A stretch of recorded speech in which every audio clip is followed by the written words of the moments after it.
let's get started. I'm going to share my screen. We've got some slides to run through.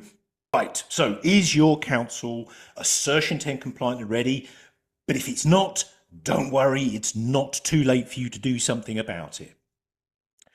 What am I going to cover today? Well, as defined in Practitioner's Guide last year, a new governance requirement appeared. Assertion 10, as it has been commonly referred to. What is it going to include?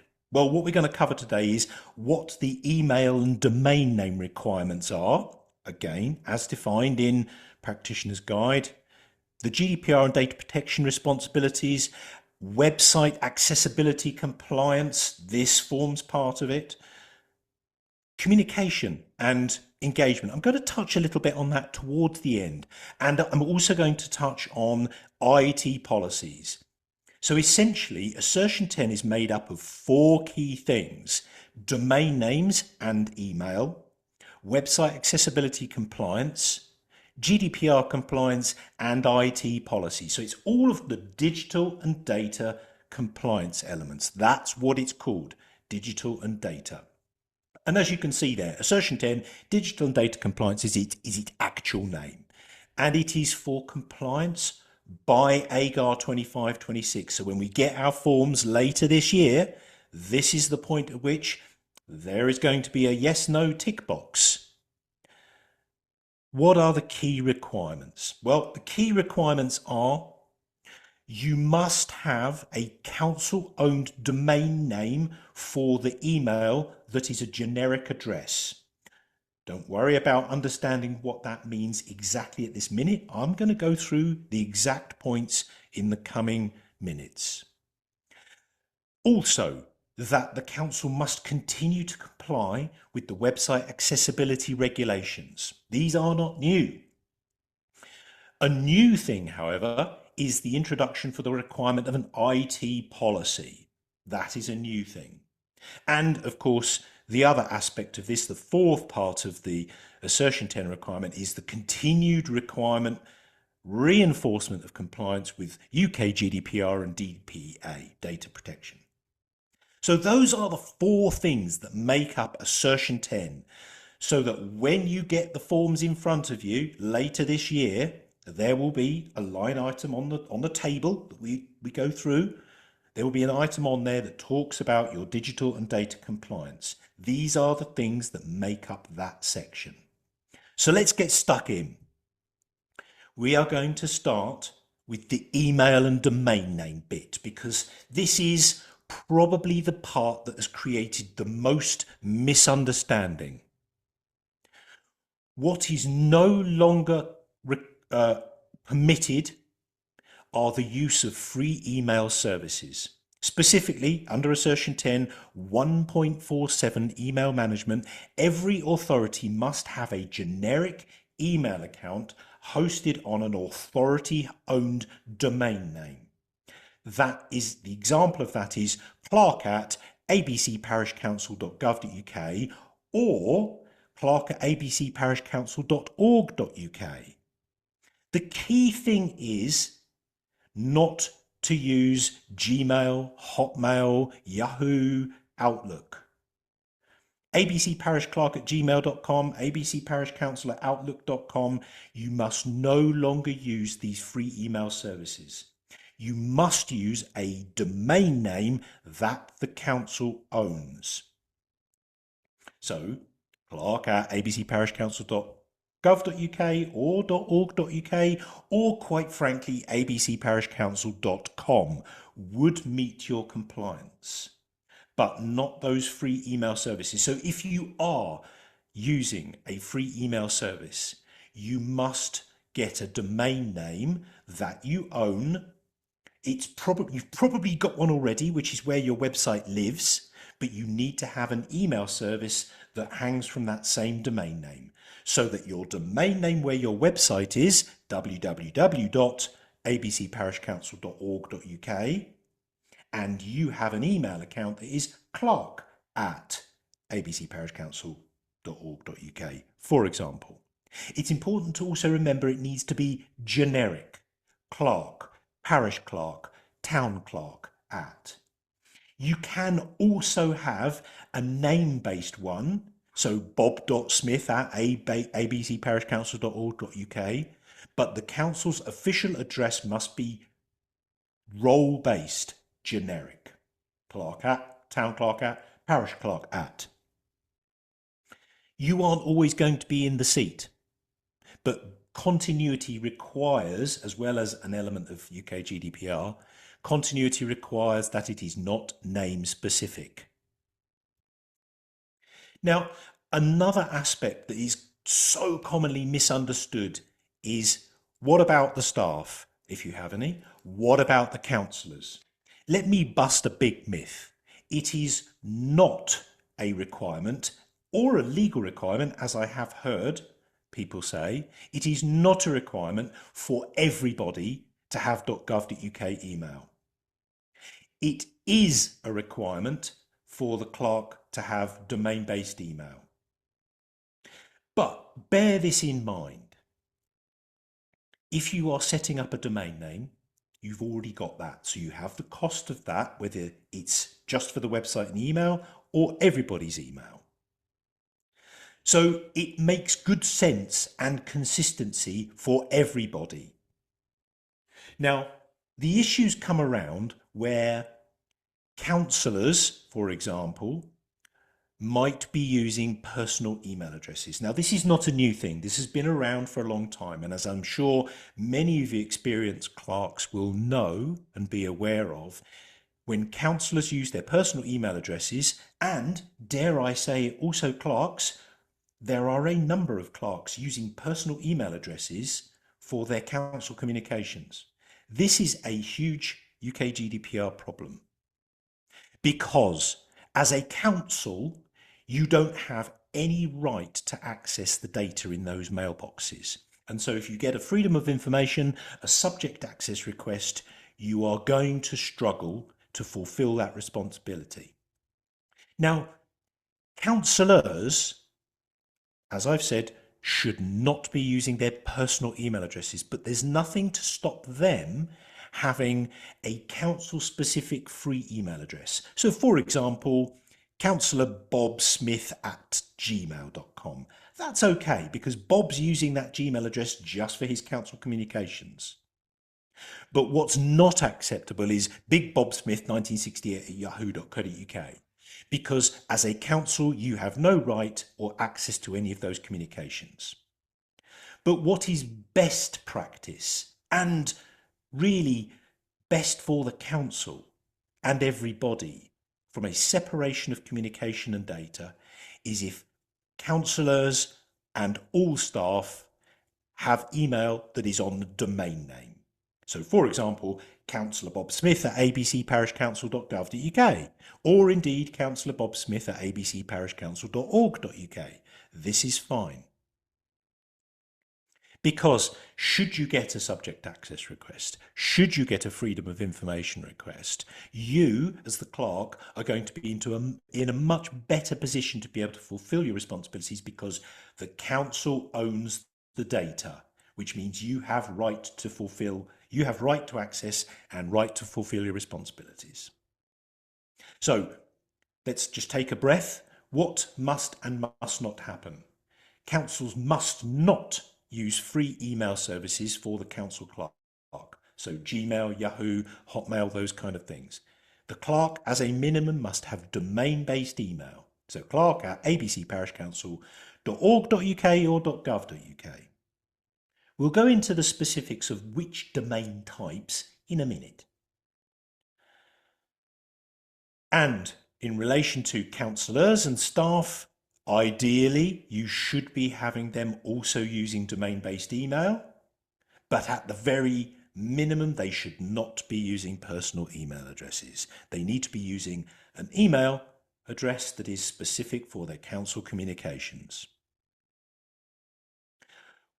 Why is this important? Well, it's important because, as I have said, the council doesn't own those platforms. Gmail, Yahoo, Hotmail. Alphabet owns Gmail. BT own Yahoo. Microsoft own Hotmail. You don't. And so the data is not yours. And so you've got no legal right over it. and getting access to it without the logins is nigh on impossible. We see and hear lots of stories all the time where clerks have used a Gmail or a Hotmail or a Yahoo for years and years and years, and then they've disappeared off, they've retired, they've not handed over any logins, and the incoming clerk cannot access the email. This is an all too common situation. The council has no right over it. So that is a really important reason, because it creates a GDPR, a risk, an exposure risk of you fulfilling your FOI or SAR responsibilities if you don't own that data. But actually, more fundamentally, there's no authenticity of message because anybody can set up a free email address. Now, I am going to go into the nuance of the specific domain name types next. But on screen right now, these are the snippets. Now, John, we're going to be sharing the slides of today's session with our participants, but I would also make them directly available to anybody who wants to have the slides from me. All you need to do is go to the aubergine262.com website and contact me via that, and I'll gladly share the slides. But these are the snippets from Practitioner's Guide that relate specifically to the things that we're talking about today. I'm not going to read them individually. They're a bit dull. But let's take a pause for a minute. I don't want to assume when I talk about domain names, I don't want to assume that everybody knows what I mean. There are three aspects of your visibility on the internet. Your address on the internet, your domain name, is the address. So as you can see on the screen, this is where Aubergine are based. We're in Leighton Buzzard in Bedfordshire. Our town council is called Leighton Linslade Town Council, and so the domain name is leightonlinslade-tc.gov.uk. This is the web address. This is where the pages and the files are visible. The email address, which is not the domain name and it is not the web address, the email address is info@leightonlinslade-tc.gov.uk. That's the messaging part of it. So you have the domain name, that's the address, and then all of the services, the website, the email, they hang below that. I just wanted to make sure that everybody was clear as to what I mean when I'm referring to domain name, website, email address. So let's talk about those domain names. Now, many of you are experienced clerks, so in the last couple of years you will have seen the sterling work that the Government Digital Service did by making available a small amount of money as a grant to go towards the migration over to a .gov.uk domain name. It was a small pot of money, unfortunately, but it has created enough of a groundswell. A .gov.uk domain is the ultimate official domain name address on the internet for parish and town councils. It doesn't get any better. Why? Because the level of security and compliance and adherence to all of those things, notwithstanding the improvement to the authenticity of message, are the gold standard. It means that when you email somebody, that person can look at that and trust that. They know that it's definitely come from that council, because only a council can have a .gov.uk domain, and a .gov.uk domain can only be registered by authorised registrars such as Aubergine, who have to go through huge amounts of security processes and protocols and in order to be qualified enough to manage .gov.uk domains. Whereas .org.uk, .org.com, .net, .co.uk, nobody checks those. Anybody, we could right now go onto a registrar, let's just say 123reg, and we could create a brand new domain name, and let's call it johnparishcouncil.org.uk. Nobody is going to check and verify that we are actually a parish council and that we exist. So there's no verification, there's no scrutiny. And whilst The domain name itself does meet the Assertion 10 compliance because it would be registered in the council's name. It doesn't have that scrutiny to check. So it's good, but it's not best. Now, there are lots of other domain suffix, so .coms, .co.uk's, and so on. Can you use these to meet your Assertion 10 compliance? In the strictest sense of the compliance, yes, you can, as long as the council owns the domain name and you have a generic email address. So let's talk about, let's create an example. If you had johnparishcouncil.com and it was registered to the parish council, that's fine. And as the clerk, if you had clerk@johnparishcouncil.com as your email address, that's fine. You have met your Assertion 10 compliance. It's not ideal, but it is passable. What is best is .gov.uk. Right now, more than ever, there is an encouragement to claim your .gov.uk domain address if you have not done so already, notwithstanding the fact that organisations such as Aubergine, we're giving them away for free for the first year, which is worth £100. And you should be using it for both your email and your web address. This is a common mistake. Sometimes councils choose to get their .gov.uk domain and they use it for their email, but they don't point it at their website. Or vice versa. They get their .gov.uk domain, they put it on their website, but they don't use it for their email and they continue using their Yahoo address because it's convenient. So this is a problem. If you haven't claimed your .gov.uk domain yet, if you are a parish council, there are 3 naming options available to you. They're on the screen. There are strict naming conventions for .gov.uk domain. You cannot just have whatever you want. So let's just say you live in a village called John. Sorry, John, I keep picking on you like this, but it's a good example. You can't have john.gov.uk. You can only have johnparishcouncil.gov.uk, john-pc.gov.uk, or johnparish.gov.uk. Those are the 3 permutations. And there are a couple less versions if you are a town or a community council that are on the screen. But what other benefits are there of having a .gov.uk domain? Well, there are lots of free services that government's digital service provide those who have a .gov.uk email address, such as things like GovPay to be able to take online payments, such as tools, security tools provided by the National Cybercrime Agency, early warning tools, filtering services. These are great. We're not going to go into these in any detail today, but they are great. So if you have a .gov.uk domain, you should look up those free services because they are very good.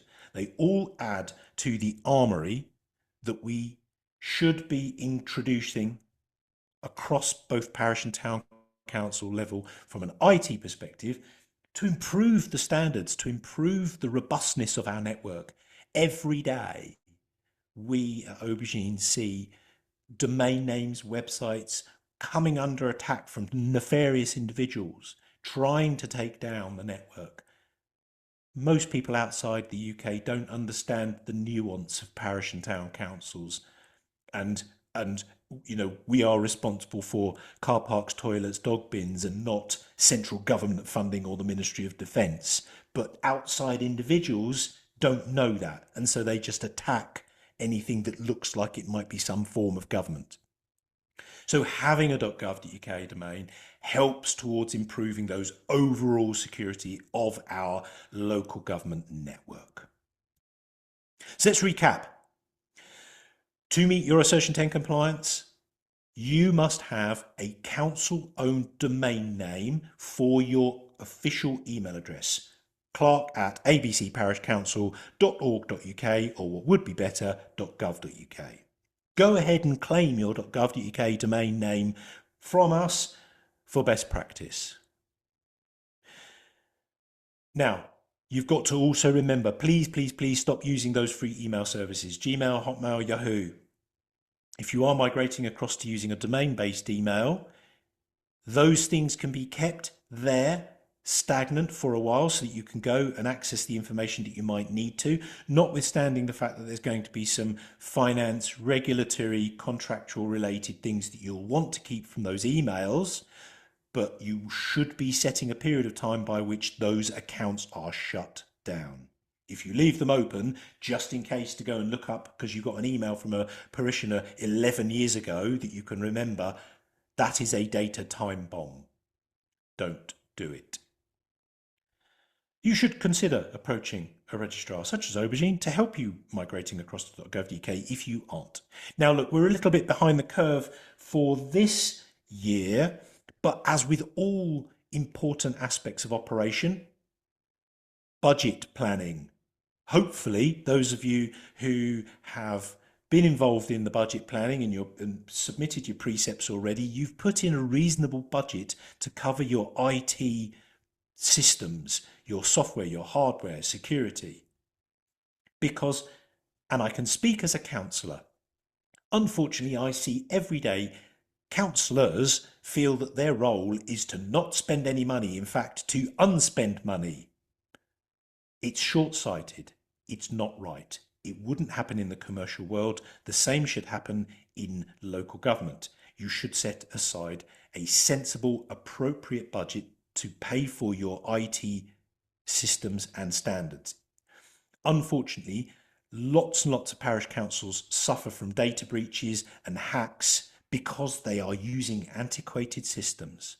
And that creates an enormous time draw on the clerk's time to then liaise with the ICO and fulfill all of those GDPR responsibilities. If a more robust IT system was in place, it wouldn't have happened. A takeaway piece of information: if you are not going to use a .gov.uk, let's just say you're going to use a .org.uk or .org or something like that for your domain name, please make sure that the domain is registered to the council and not an individual, the developer, not the last one, but the one before, who's gone off to Thailand and he looks after it and now it's expired and now your website's gone offline and your emails stopped working. All of those things would go away if there was some better governance on who owns that digital landscape.